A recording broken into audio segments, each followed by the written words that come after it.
무전공으로 학생들을 선발하는 비율을 20% 이상 늘리면 교육부에서 지원금을 주겠다. 교육부의 가장 큰 당근이자 채찍이 바로 저 교육지원금인데요.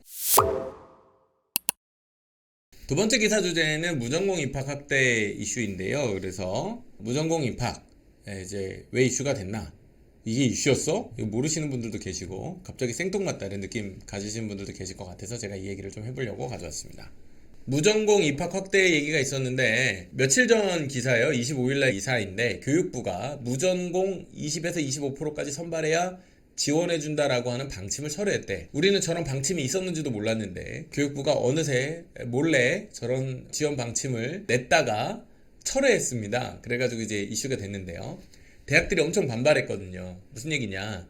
교육부가 이렇게 얘기했습니다. 무전공으로 학생들을 선발하는 비율을 20% 이상 늘리면 교육부에서 지원금을 주겠다. 교육부의 가장 큰 당근이자 채찍이 바로 저 교육지원금인데요. 대학이 재정 자립도가 굉장히 낮아요. 왜 그러냐면 등록금을 올리지 못하기 때문에 그래요.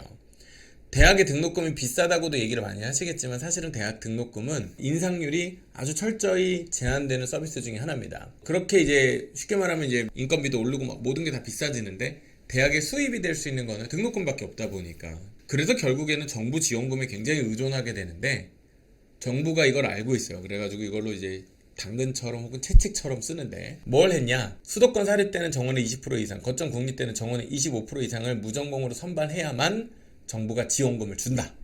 자격 요건으로 이제 저렇게 얘기를 한 거예요. 그런데 대학들의 반발이 너무 심해가지고 어떻게 바뀌었냐면 20에서 25%의 기준, 일괄적인 수치적 기준을 삭제하고 대신에 무전공 선발 비율에 따라서 가산점을 주겠다. 페널티 줄 거야 이거에서 하면 우리가 상 줄게 인센티브 방식으로 조금 한 발 물러섰습니다. 정부에서 내놓은 방식은 크게는 유형 1과 유형 2입니다. 유형 1은요 전공을 정하지 않고 모집을 해요. 예를 들면 자유전공학부처럼.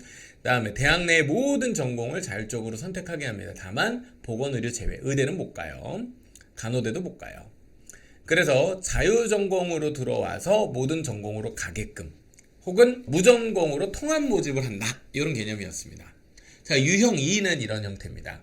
계열이나 단과대 단위로 모집은 해요. 그러니까 인문계, 자연계 모집은 해. 그런데 그 안에 있는 모든 전공은 자율로 선택한다. 혹은 학과별 정원의 150% 이상 범위 내에서. 그러니까 뭐야? 학과 정원이 거의 뭐 30명이라고 하면은 45명이 아니라 그 이상이라고 하면 거의 2배겠죠. 그러면은 학과 정원의 2배를 받는다라는 말은 뭐겠어요? 어떤 학과는 실제로 그 전공을 택하는 애가 하나도 없을 수도 있다는 거겠죠. 자, 이런 방식을 이제 정부에서 제안을 했던 거였습니다. 근데 이게 사실 지금도 일부 대학들이 하고 있어요. 그래가지고 이게 전혀 없는 건 아닌데, 그럼 이제 실제로 야 뭐 이런 생각할 수 있잖아요. 그거 복수 전공하면 되는 거 아니었어? 이렇게 생각하지만 이제 학생들이 그건 이제 굉장히 좀 공부를 많이 해야 되잖아요. 그러니까 좀 부담스럽고 이제 대학에 가는 학생들의 입장에서 볼 때는 복수 전공보다 그냥 내가 원하는 전공 선택할 수 있게 해주면 좋은 거죠. 그래가지고 지금 아까 대학들이 이제 이런 부분을 굉장히 이제 특히나 상위권 대학들이 이걸 굉장히 지금 많이 하고 있는데 서울대는 아직 확정은 아닙니다. 확정은 아닌데 자유전공학부가 있습니다. 자유전공학부는 졸업과 동시에 졸업하면서 자신의 전공을 나중에 선택을 하는 거예요. 그런데 이제 그걸 지금 현재 규모가 123명 정도인데 그것을 400명 정도로 늘리겠다라고 하는 논의가 지금 좀 있는 상황입니다. 한양대는요 이미 확정을 했어요. 저렇게 하기로. 그래서 한양 인터칼리지 자유전공학부는 문이과 구별 없이 330명을 선발합니다. 고려대는 지금 95명 정도로 자유전공학부. 고려대 자유전공학부는 좀 특이해요. 저기는 원래 법대가 없어지면서 생긴 학과이기 때문에 일반적 자유전공이라기보다는 그 법학적인 어떤 그 흐름이 좀 남아있는데 최근에는 무전공학과로 좀 그런 많이 변화가 있죠. 근데 이제 그 인원을 좀 늘리려고. 연대는 사실 무전공이 일반에는 없고 언더우드나 뭐 이런 쪽에 좀 이제 있는 거라고 이해할 수 있는데 근데 이제 그것을 아예 선발 과정 자체에도 학과 선발 없이 선택 없이 하는 것을 지금 학내에서 논의 중이다. 그러면 지금 다 하는 거잖아요. 스카이가 다 하고 있는 상황이고 상위권 대학, 5개 대학에 들어가는 이제 한양대도 성대는 아시겠지만 성대는 원래 거의 학부대학처럼 뽑죠. 네, 그래서 학부 단위의 뭐 공학 계열로 뽑고 인문학 과학 계열로 뽑기 때문에 애초에 학과제로 안 뽑아서 지금 여기 논의가 안 나와서 그렇지 이렇게 되면 이제 대부분이 결국 최소한은 단과대 유형 여기 2 정도 여기 유형 2 정도는 성대는 이미 이런 식으로 하고 있는 건데 지금 그렇게 안 하고 있던 학과 형태의 학교들도 이렇게 지금 다 바꾸려고 하고 있다니까. 상위권 5개 대학 다 이렇게 바뀝니다. 카이스트 무전공이죠. 그 무전공이 지금 대세인 거예요. 다 그렇게 되는 거예요. 자, 그래서 무전공이라고 하는 건 사실 학부모님들이 좀 잘 실감하지 못하셔서 그렇지 이미 저렇게 하고 있다라고 말씀을 드리고 싶고요. 반대하는 이슈들은 이제 아무래도 이 부분이겠죠. 기초학문 분야하고 특히 이제 문과 이쪽 계열의 이제 반발이 좀 심합니다. 기초학문 붕괴하는 게 이제 보죠. 이런 거죠. 이제 시를 따라 소수 인기학과를 선택할 것이다. 요게 이제 지금 이제 한 가지 이제 걱정인데, 여기서 제가 이제 볼 때 기초학문이라고 하는 개념을 이제 어떻게 설정할지에 따라 좀 얘기가 달라질 수 있는데요. 저는 이런 부분 좀 얘기해 보고 싶어요. 도거교육과가 있어요. 서울대 도거교육과. 도거를 가르치는 교사를 양성하는 학과죠. 너무 극단적인 예시일 수 있겠습니다만은 도거교육과는 나와도 임용이 되지 않습니다. 왜요? 교육 현장 어디를 봐도 독일어 가르치는 제2외국어 학교가 없고 그 얘기에 수요가 없겠죠. 근데 이게 언제부터 이랬냐면은 지금 20년도 더 된 얘기입니다. 저도 제가 다녔던 고등학교에서 저는 제2외국어로 독일어를 배운 경우인데요. 저를 가르치셨던 독일어 선생님이 나중에 제가 거기는 사립고등학교였는데 중국어를 공부하셔가지고 중국어 교사로 전직을 하셨어요. 왜? 독일어 선택하는 인원이 없어지니까. 고등학교도 그래요. 기초학문이 붕괴된다라고 하는 이야기가, 물론 기초학문은 중요해. 이건 어떤 공식처럼 우리한테 늘 있었지만 그 기초학문이 우리에게 과연 필요한가, 혹은 사회적으로 어떤 의미를 지니는가와 관련해서 대학은 시장의 논리로부터 저는 완벽히 자유롭다고 보지는 않습니다.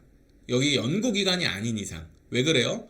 아까 제가 초장에 말씀드렸지만 대학의 현재 재정적인 자립도는 굉장히 낮은 상태고, 그나마 현재 수준에서 가장 큰 자원이 학생들의 등록금이라고 한다면, 결국 대학은 그 대학에 들어오는 학생들이 등록금을 내고 어떠한 효용을 얻을 수 있는지에 대해서 구체적으로 답을 줘야 돼요.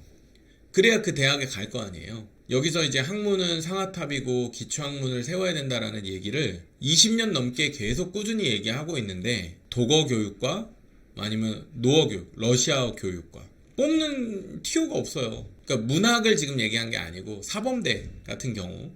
그런데도 불구하고 특정 학과들이 계속 남아있어야 한다라고 이야기를 한다면, 사실은 이런 이야기가 1, 2년 된 얘기가 아닌데 대학 역시 이러한 변화에 대응해 왔느냐. 그리고 기초학문이 붕괴된다는 얘기 역시 꼭 학부대학 얘기를 넘어서서 서울대 같은 경우도 인문대학은 광역으로 뽑습니다. 광역으로 뽑는다는 얘기는 들어와서 그 뒤에 학과를 나중에 선택하는 거예요.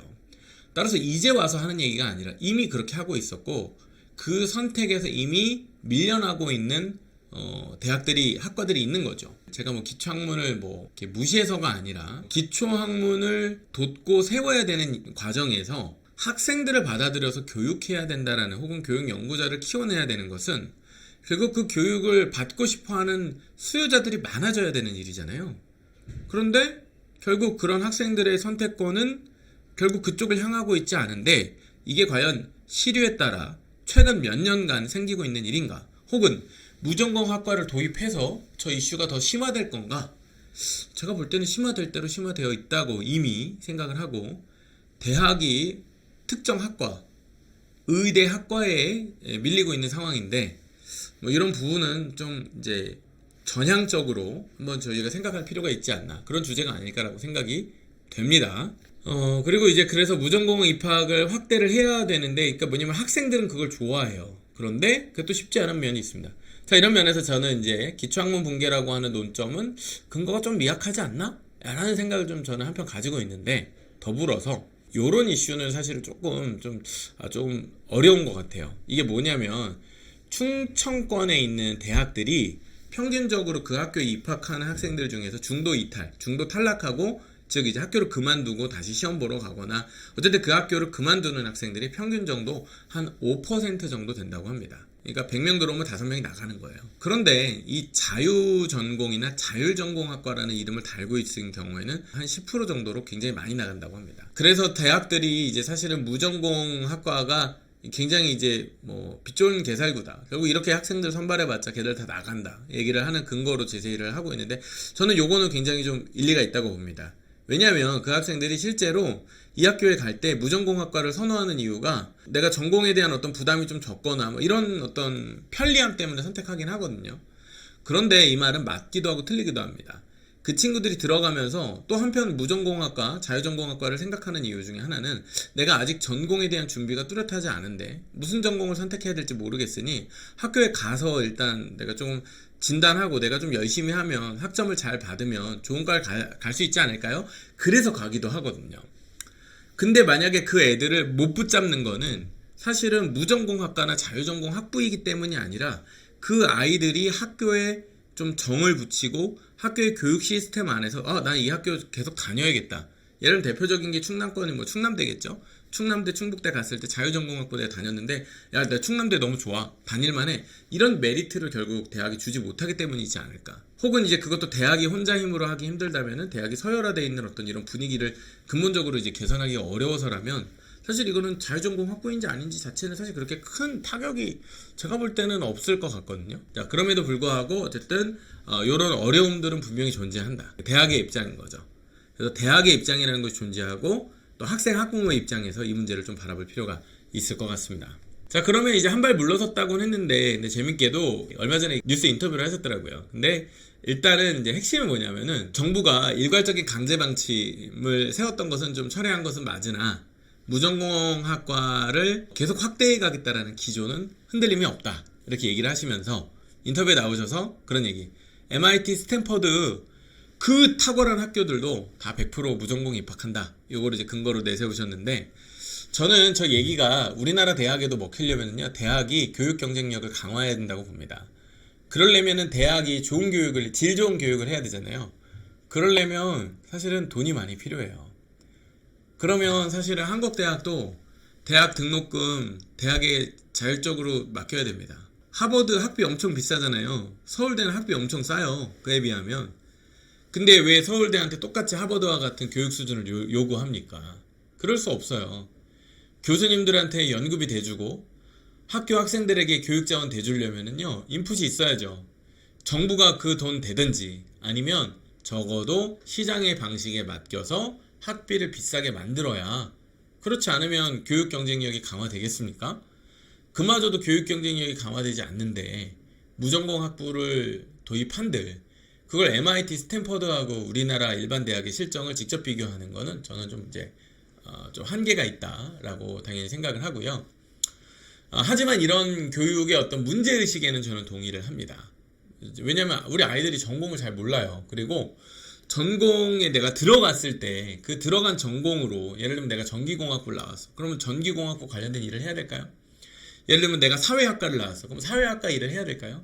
그게 일치하지 않을 수 있잖아요. 그래서 전공이라는 카테고리가 점점 더 의미가 없어지는 이 시대로 사회가 변화하고 있다. 그렇기 때문에 이 전공은 전공의 어떤 계열화 이런 거는 좀 이제 앞으로 좀 없앨 필요가 있다. 이런 얘기를 이제 하셨는데 그 인터뷰 내용 중에 좀 이런 부분이 있어서 좀 중요한 부분을 좀 제가 따와봤습니다. 뭐 이런 거죠. 뭐 여기 뭐 스탠포드 같은 경우에 이제 무전공으로 들어와서 나중에 전공 정할 때 2,000명 중에서 약 한 700명 정도가 컴퓨터 사이언스. 와, 엄청 많이 35% 정도. 이렇게 많은 인원들이.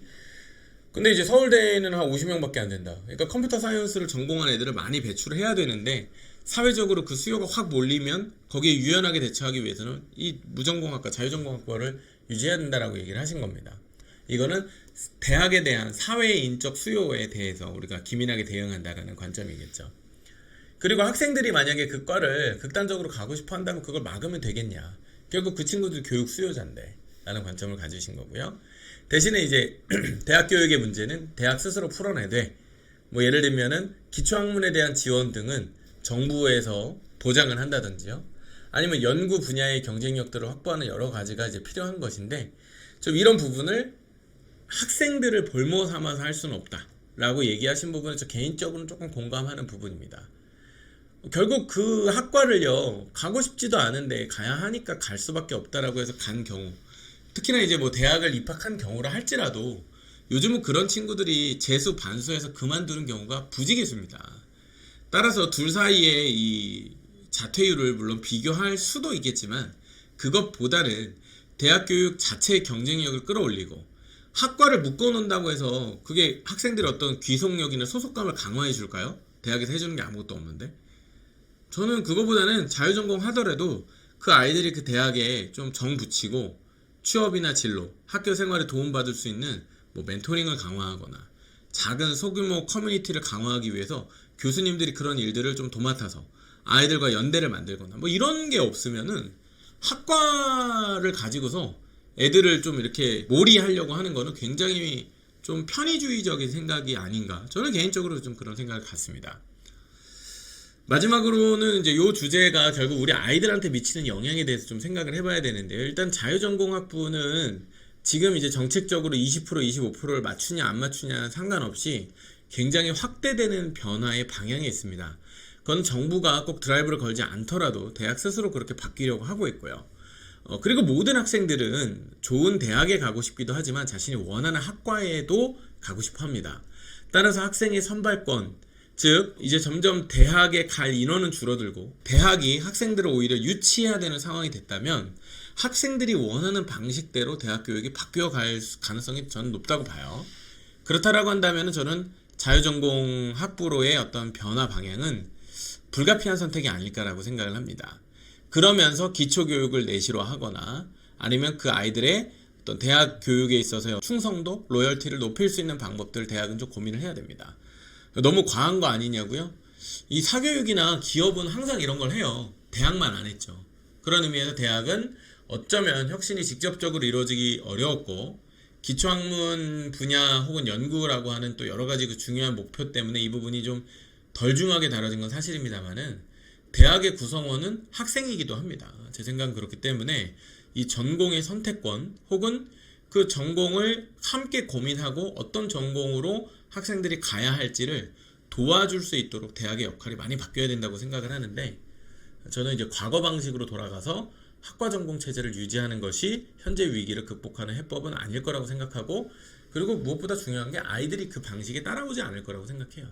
그렇기 때문에 저희가 이제 생각하는 일종의 결론은 대학의 자구적인 경쟁력 강화. 근데 그걸 위해서는 정부가 어떤 부분 아까 제가 잠깐 말씀드렸지만 경우에 따라서는 뭐 등록금 문제라든지 경쟁력 강화를 위한 적극적인 재원 마련에 대해서 조금 정부가 길들을 좀 터주면 어떨까 그런 생각들을 좀 갖고 있는데 뭐 아니면 이제 정부가 좀 지원을 확대한다든지요 이런 부분이 필요하지 않을까라고 생각을 해봅니다.